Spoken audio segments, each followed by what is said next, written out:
The Rainbow Coalition was aware of BTSB's liability for damages.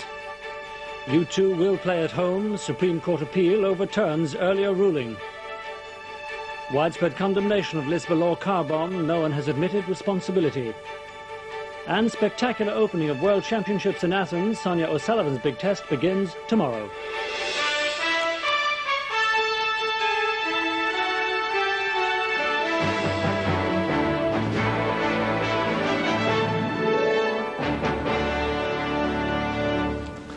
Good evening. The government has released documents relating to the court challenge taken by the late Bridget McColl, who died last October after being infected by hepatitis C from contaminated blood products.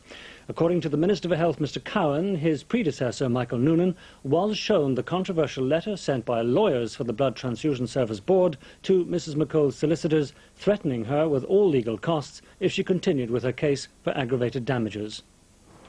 1,600 people were infected with the potentially fatal hepatitis C virus through blood products and transfusions provided by the Blood Transfusion Service Board.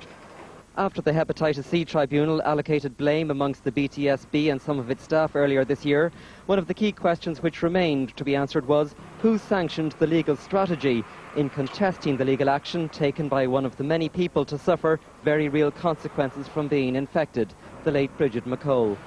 Her grieving family were especially upset about last September's letter from the BTSB lawyers to Mrs. McColl's solicitors just a few weeks before she died.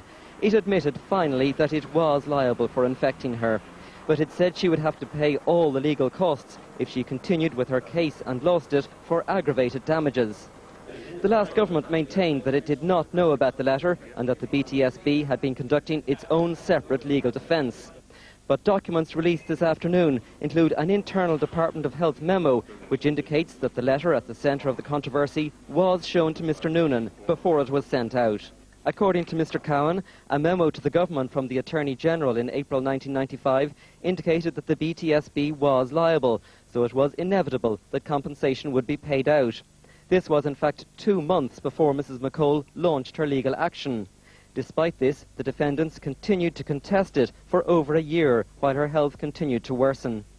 Well, the Minister for Health, Brian Cowan, gave copies of the report to the McColl family during the week and met them yesterday. Although the issue was fiercely fought before the last election, he was relatively low-key in his comments this evening. Well, it shows us that the legal strategy was devised in a memorandum for government brought by the Minister for Health to government on the 3rd of April 1995.